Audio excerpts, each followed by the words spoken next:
Y ahora sí, ya lo hemos preparado. Licenciado Lucas Romero es consultor y analista político, director de Sinopsis Consultores. Y el título yo se los anticipé. Descifrando las pasos para entender a la Argentina que viene. Lucas.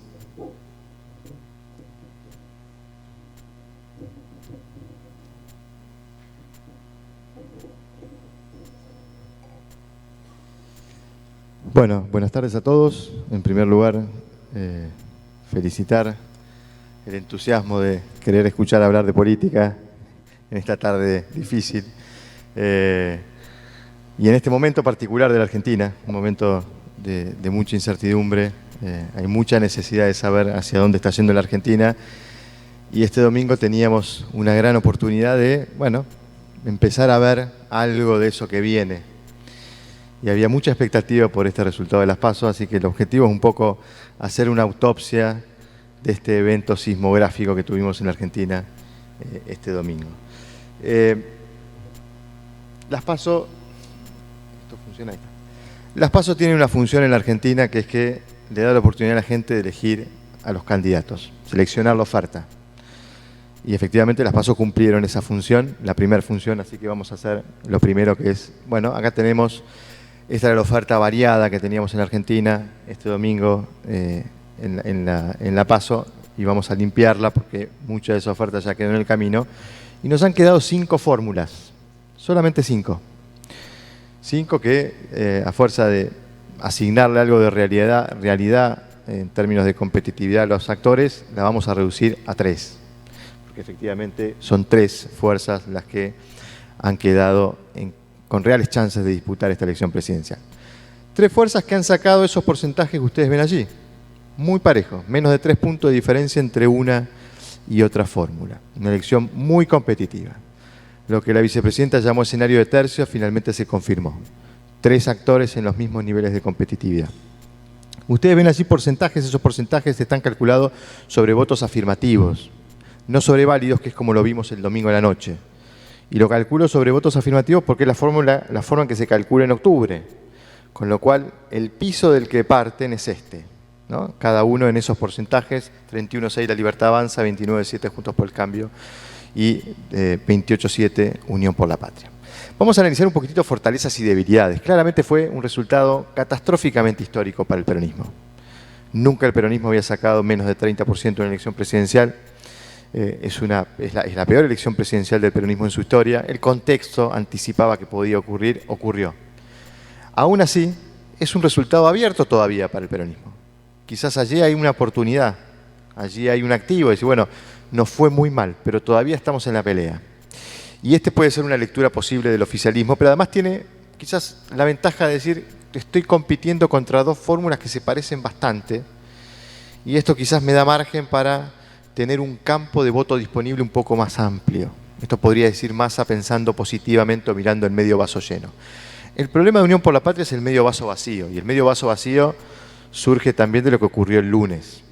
Esta devaluación, producto de la necesidad del gobierno de tener que acordar con el Fondo Monetario para que el fondo desembolse la plata que necesite el gobierno para pagarle al fondo. Esa decisión de devaluar le va a producir un impacto a la economía. Probablemente tengamos más inflación, menos actividad, más pérdida del poder adquisitivo y esto va a complicar las posibilidades electorales del gobierno. Esta es la gran amenaza que se cierne sobre Unión por la Patria. Patricia Bullrich ganó la interna y la ganó con holgura, nadie puede discutir, eso es un dato positivo y es un dato positivo de una candidata que pasa a liderar ahora el espacio que está en mejores condiciones de garantizar gobernabilidad en la Argentina. Decíamos en la previa, quizás el espacio que mayores chances tiene de ganar la elección. Eso a lo mejor se vio alterado por este resultado. Pero sigue siendo Juntos por el Cambio el espacio que ofrece mejores condiciones de gobernabilidad. Y eso creo que es el principal activo que va a tratar de demostrar Patricia Bullrich. ¿Cuál es el déficit? Bueno, su rival directo, con quien compite por esta presidencia, tiene una propuesta bastante parecida, pero que tiene la ventaja de no solo haber ganado, sino que la enarbola a alguien que se presenta como nuevo. Tiene la ventaja de lo nuevo, en un contexto donde la gente está muy enojada con lo establecido, muy enojada con la clase política, y que quizás tenga la tentación de ir a buscar algo nuevo. Este quizás es el déficit, sobre todo porque su rival directo, en este sentido, acaba de ganar la elección. Y no solo ganarla, de sorprender cómo la gana. Y eso tiene un efecto positivo que en procesos electorales se denomina efecto carro del vencedor. Al que gana, el día después lo vemos más lindo, más alto, más atractivo, más inteligente, más simpático, más seductor. Y esto pues, probablemente sea algo que beneficie a Milei, por lo menos en las primeras horas después del resultado. Milei claramente fue el que sorprendió, ganó la elección, no solo ganó, estuvo muy por encima de sus expectativas, y eso es una fortaleza porque eso lo va a ayudar quizás a retener el 100% de los votos y a tratar de capturar algún voto nuevo por esta expectativa que se generó. Es claramente lo nuevo, y ahí él tiene un activo, un diferencial frente al resto. En un contexto de enojo con lo establecido, lo nuevo vale.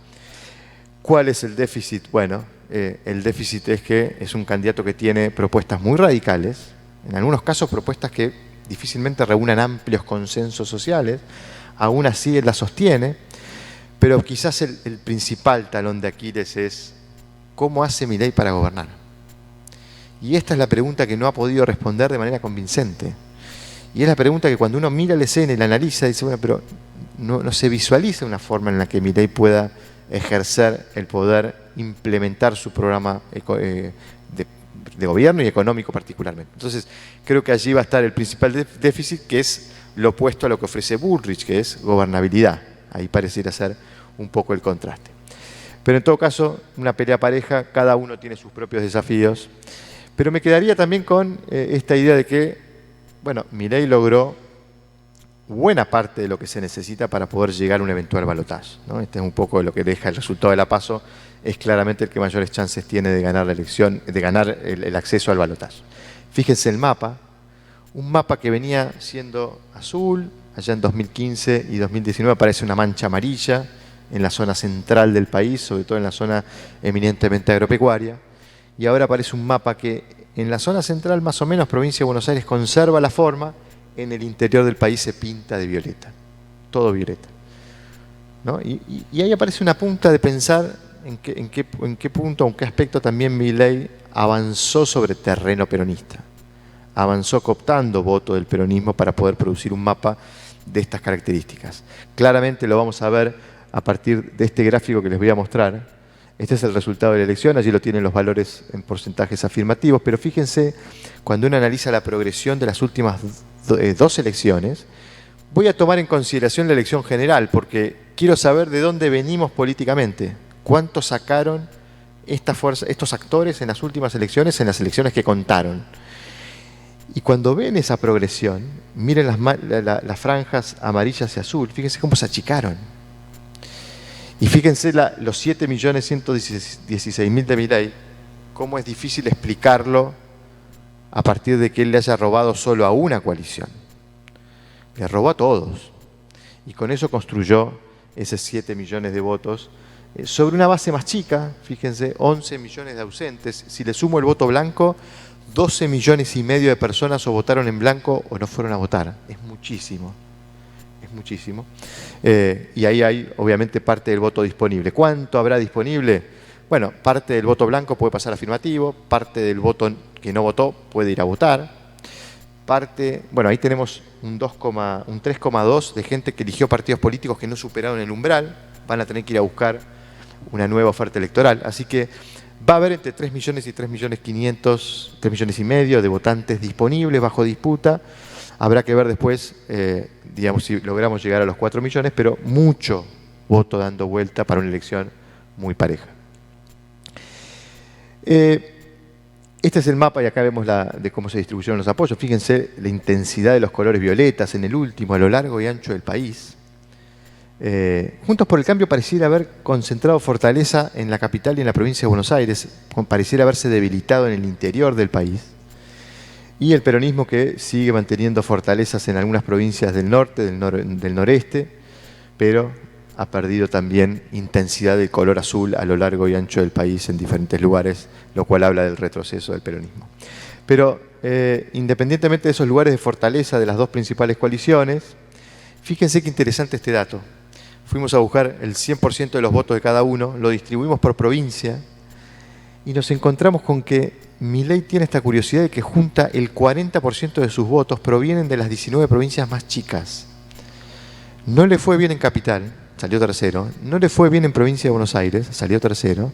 Sobre todo porque salió tercero también en el Gran Buenos Aires. Pero le fue muy bien en el interior.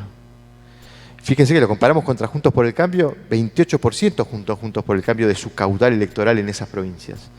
El peronismo juntó un poco más porque tiene dominio en algunas provincias del norte, pero creo que lo que hubo el domingo también fue un voto del interior que quizás haya elegido a Milei como un vehículo para expresar algo, y expresar una crítica hacia un establishment ambacéntrico, preocupado por la problemática del AMBA, preocupado por la agenda de los votantes del conurbano.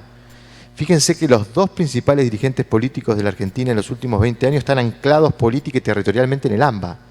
Cristina en el Gran Buenos Aires, Macri en Capital.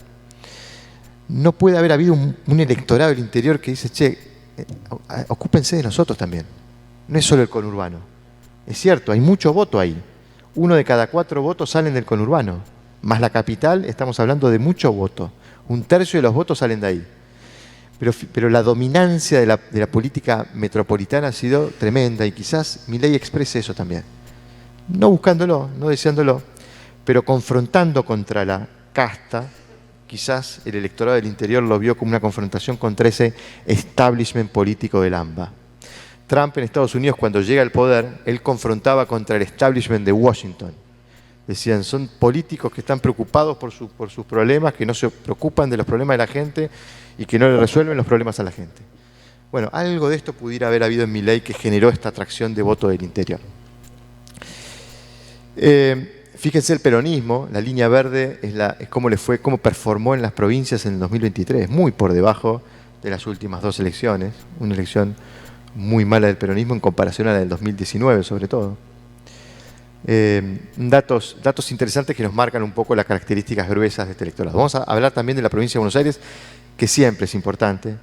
El 37% del padrón está allí, a ver qué pasó allí. Y allí tenemos una elección que nos mostró a Kicillof ganando la elección por más de 3 puntos, sobre la suma de Grindetti y Santilli. Carolina Píparo sorprende, arrastrada por la sorpresa de Milei, y logra casi 24% de los votos. Y una pelea que, si bien parece bajo disputa, bueno, Kicillof obtuvo ahí una gran noticia. Probablemente deba ser la mejor noticia que tuvo Kicillof este domingo, que es que la oferta opositora se le niveló.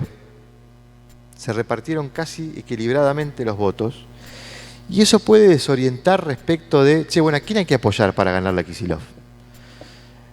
Milei Pícaro, el domingo a la noche, dijo, hay que apoyar a Carolina Píparo. Fue la segunda candidata más votada. Y es cierto, porque Santilli y Grindetti repartieron votos. Desde Juntos por el Cambio dicen, no, hay que apoyar a Grindetti. Es que el que juntó más votos junto con Santilli, es el que está en mejores condiciones de ganar la Kicillof. Bueno, esa pelea se da porque se está peleando por el voto estratégico. Ahora, la diferencia que le sacó Kicillof a Juntos por el Cambio y esta pelea entre los opositores por el voto estratégico quizás le augure que no haya mucho corte de boleta. Y eso le presenta menos riesgo a Kicillof. A Kicillof lo va a afectar de la misma manera que a Massa la economía. Si la economía se descompone mucho y lo afecta, puede caer. Eso es un riesgo. Pero en todo caso, este aspecto de cómo quedó la escena puede ser un aspecto que le dé alguna perspectiva positiva. Fíjense que hacemos el mismo ejercicio en la provincia de Buenos Aires y ahí también vemos cómo las dos coaliciones se fueron achicando en términos del volumen de votos que juntaron en la provincia de Buenos Aires. Fíjense el peronismo, 2,5 millones de votos respecto de 2019, ¿no? Muchísimo, casi el 50% de ese caudal. ¿Cómo le fue a Kicillof? Mal. Fíjense que este es el porcentaje de votos que obtuvieron los candidatos peronistas en la provincia de Buenos Aires del 83 para acá. El peor había sido Aníbal Fernández, ahí dice 40,4 en 2015 porque ese era el resultado de la PASO. Después Aníbal Fernández perdió votos y Aníbal Fernández se transformó en el peor candidato a gobernador del peronismo de la historia. Kicillof estuvo ahí, un punto más.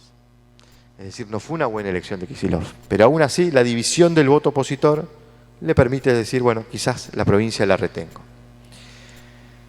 Interesante mirar qué pasó en el conurbano. Allí vemos la distribución de los votos. Es una distribución bastante parecida a la del 2019. Les muestro el mapa del 2019. La diferencia es que en el 2019 había colores más intensos, porque las diferencias habían sido más amplias. La forma se conformó con menos intensidad, con menos caudal. ¿Por qué? Porque abajo estaba Milei, que salió tercero y les robó votos. Y las dos coaliciones perdieron. Pero se mantuvieron los dominios en los territorios. De hecho, la perspectiva es que la mayoría de los intendentes del peronismo van a reelegir, gracias a la división del voto opositor. Ganaron en la gran mayoría de los distritos del conurbano, por lo menos los que gobiernan, así que hay una perspectiva ahí de supervivencia del peronismo en el Gran Buenos Aires.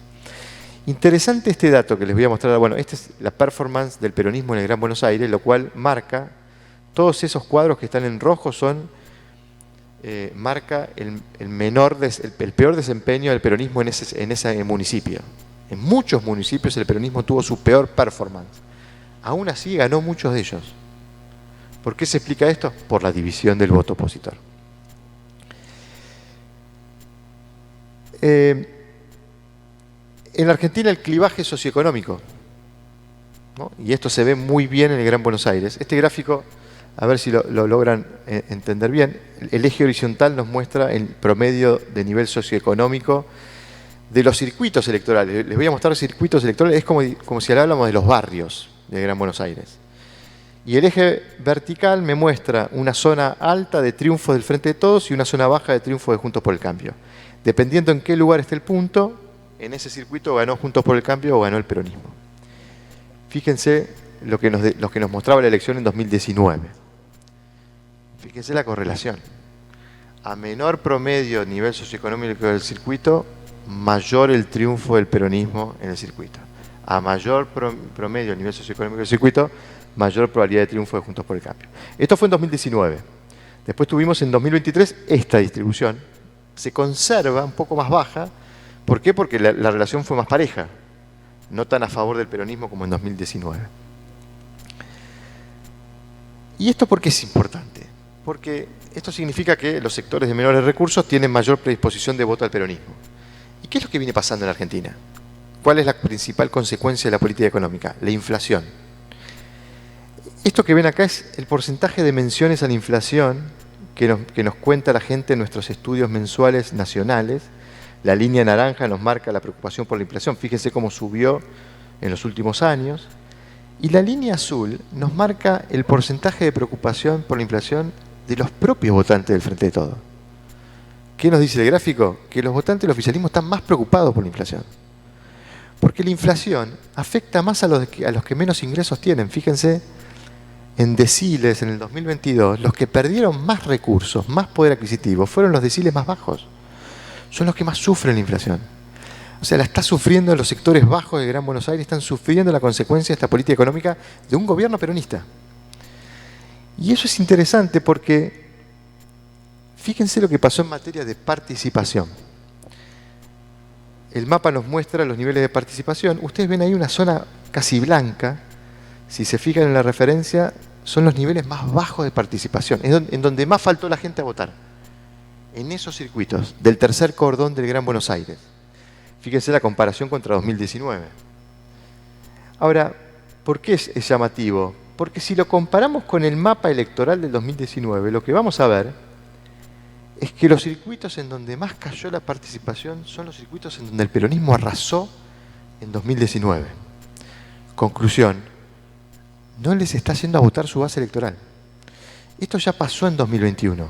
No les fueron a votar en la PASO, lograron mejorar un poco la participación en la general y lograron achicar la diferencia. ¿Se acuerdan que en el 2021 la diferencia se achicó entre Juntos por el Cambio y Unión por la Patria? Es decir, estamos viendo el mismo fenómeno.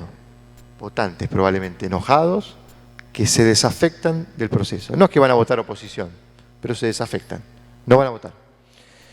Zonas de La Matanza, Merlo, Moreno, José Cepaz, Almirante Brown, Berazategui, zonas en donde el peronismo le suele ir muy bien y en donde cayó la participación.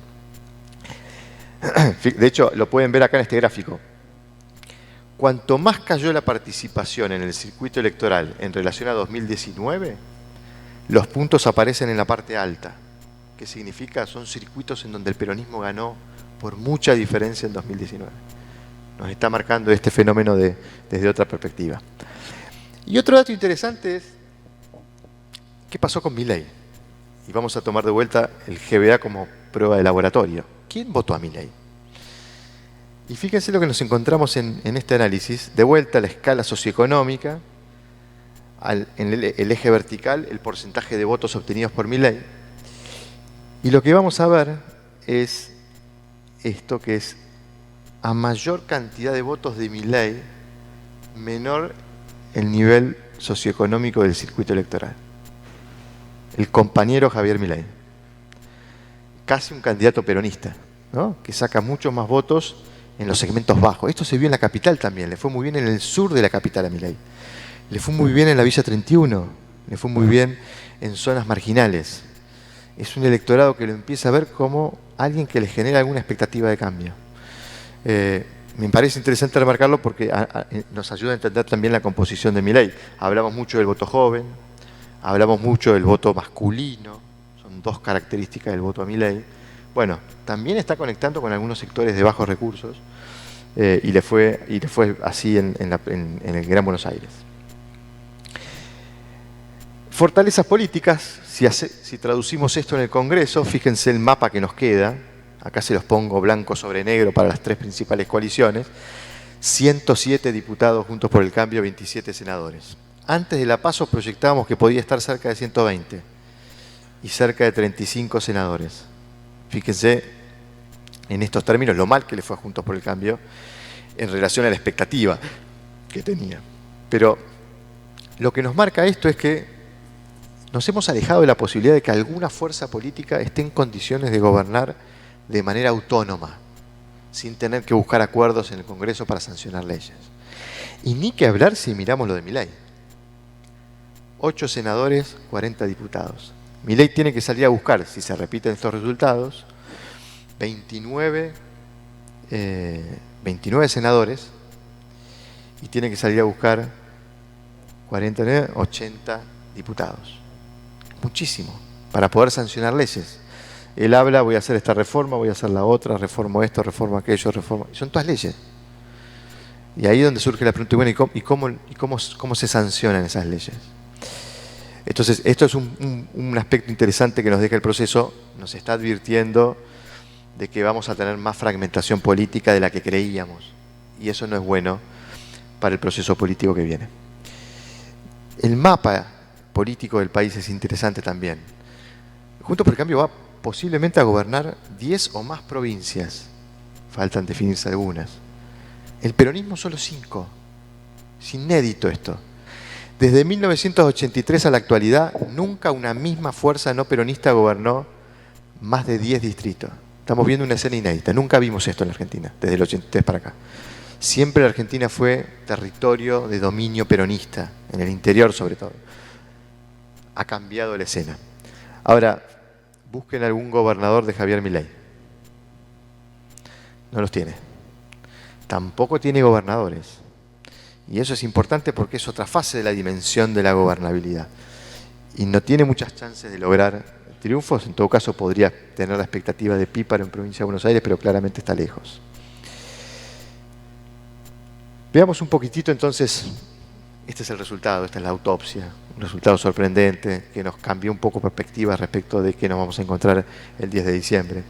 ¿Qué sabíamos hasta el domingo? Bueno, que había altas chances de alternancia política porque había mucha demanda de cambio, la gente quería cambio, y que eran altas las chances de un triunfo en segunda vuelta porque teníamos 3 actores en la escena, y eso impedía que alguno logre la fórmula de ganar en primera vuelta, que es 40 más 10 de diferencia, entre 40 y 45 más 10 de diferencia o más de 45.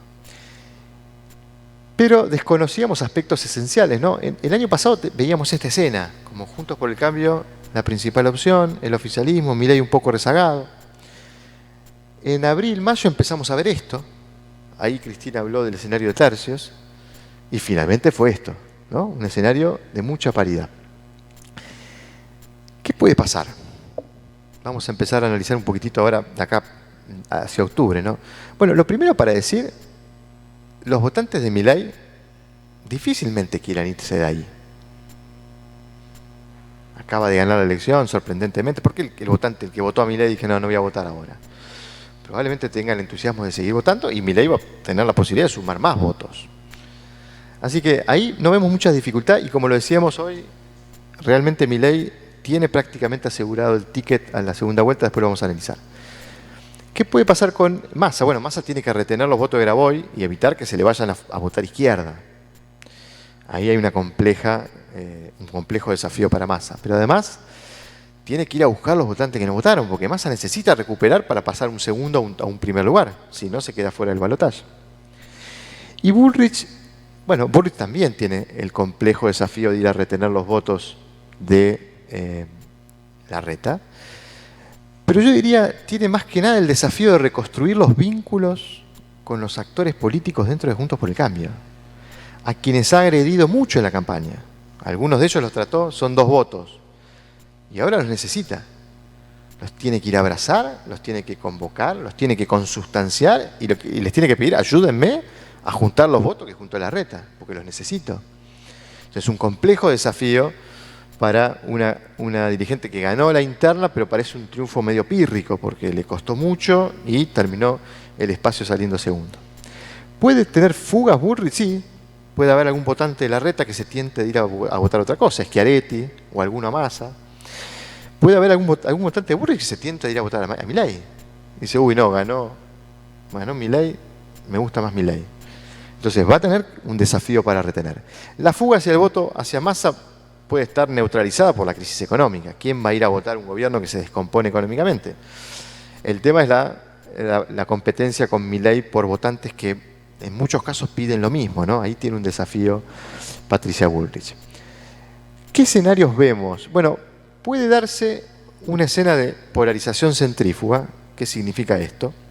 Yo puse los espacios de esa forma porque en algún punto Bullrich hoy quedó en el medio. ¿En el medio entre qué?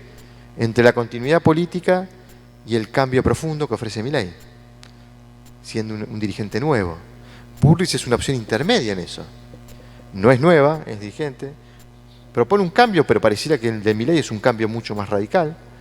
Entonces, tiene la dificultad de transitar la escena del medio y tiene la dificultad de que a sus 2 rivales les conviene buscarse mutuamente. A Milei le sirve que gane Massa el ingreso al balotaje y a Massa le sirve ir a un balotaje con Milei. Sin necesidad de ponerse de acuerdo, pueden actuar en conveniencia para polarizar la escena. Bullrich va a tener que neutralizar eso, porque eso es un riesgo. ¿Cómo lo puede neutralizar? Si consolida su apoyo propio. Necesita fortalecer ese centro, porque el centro quedó disminuido. ¿Cuál es el activo de Bullrich? La gobernabilidad. Tiene que mostrar que hay un espacio y un equipo de dirigentes que garantizan producir el cambio. Entonces va a ser interesante ver si la estrategia de Bullrich se dirige hacia allí, no tanto personalista. Ella ahora necesita demostrar que ahí hay una opción que puede gobernar y puede producir los cambios.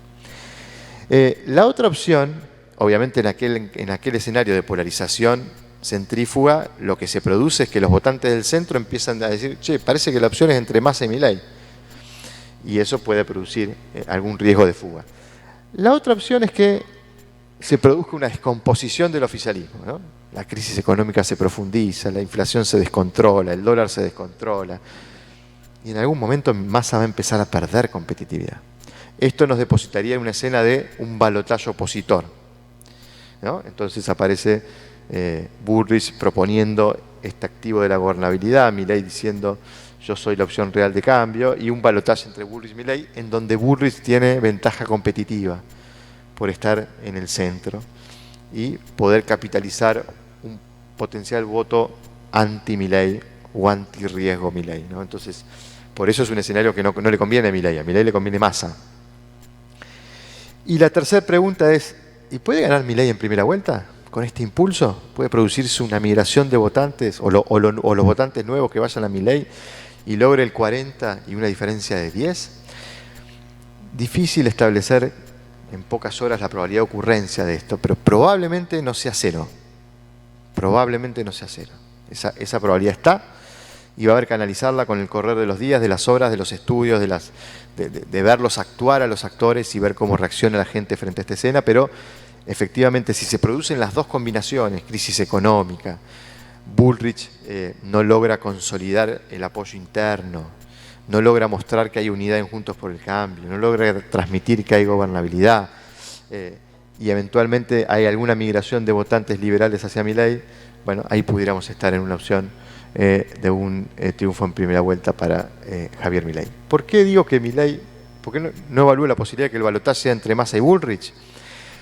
Bueno, porque matemáticamente, si Milei logra repetir ese resultado en octubre, 31,6, si Bregman y Schiaretti sacan 6 puntos, ya no quedan votos para que las otras dos opciones superen eso. O sea, matemáticamente ya se está asegurando el ingreso a un balotaje. Eso es lo importante de la cantidad de votos que sacó Milei. Con solo retener, casi que se asegura el ticket a una segunda vuelta. Es un punto de partida muy promisorio para que Milei efectivamente esté sí o sí en una segunda vuelta. Y terminamos con una reflexión un poquitito más en abstracto, porque la mayoría de los economistas termina concluyendo, cuando analiza esta cruda realidad argentina, diciendo, bueno, el diagnóstico está claro, todos sabemos lo que le pasa a la economía argentina. Necesitamos que se ordene la política. Necesitamos que haya voluntad política, decisión y capacidad de ejecutar decisiones políticas. Y cuando uno mira la Argentina en los últimos años, probablemente concluya que buena parte de la explicación de cómo llegamos acá es porque se tomaron malas decisiones, pero también puede ser que concluya que buena parte de la explicación de cómo llegamos acá es porque no se tomaron decisiones, porque no había voluntad ni capacidad política de tomar decisiones difíciles. Algo de esto le está pasando a la Argentina. David Easton es un politólogo, padre de la politología moderna, un politólogo estadounidense que él construyó un modelo sencillo para explicar qué es un sistema político. Muy sencillo, lo van a entender muy fácilmente, pero me gusta y lo traigo a colación porque nos ayuda a entender la Argentina. Easton decía, el sistema político es una caja negra a la que ingresan a esa caja negra dos inputs. Por un lado, las demandas. Todos nos imaginamos de qué estoy hablando. Las demandas, lo que le pedimos al sistema que nos resuelva. Ustedes del sector que le resuelvan los problemas del sector, los ciudadanos que le resuelvan los problemas de la ciudadanía, los actores económicos que le resuelvan sus problemas. El sistema político es un conjunto complejo de normas y procedimientos para tomar decisiones colectivas para resolver estos problemas de la vida en comunidad, en sociedad. Y decía Easton, a ese sistema ingresan apoyos, que pueden ingresar de dos formas. Nosotros votando, cuando vamos a votar elegimos un dirigente y le otorgamos legitimidad, le ingresamos apoyo al sistema. Y después el apoyo diario, cotidiano de todos los días, si nos gusta o no nos gusta lo que está haciendo el sistema político. Si nos enojamos y salimos a la calle y protestamos. Y decía Easton, entran esos dos inputs y sale un output del sistema político, que son decisiones. Los sistemas políticos producen decisiones. Pensemos en la Argentina de hoy. Este gobierno, el de Alberto Fernández, Cristina Kirchner, Sergio Massa, ¿está tomando las decisiones para resolver los problemas de la economía? No. No está tomando decisiones para resolver los problemas de la economía. Hace mucho que en la Argentina no se toman las decisiones para resolver los problemas. Porque tienen costo, porque no tenemos fortaleza política, porque no tengo diputados, porque no me pongo de acuerdo entre la coalición, por X motivo. Pero no se están tomando decisiones.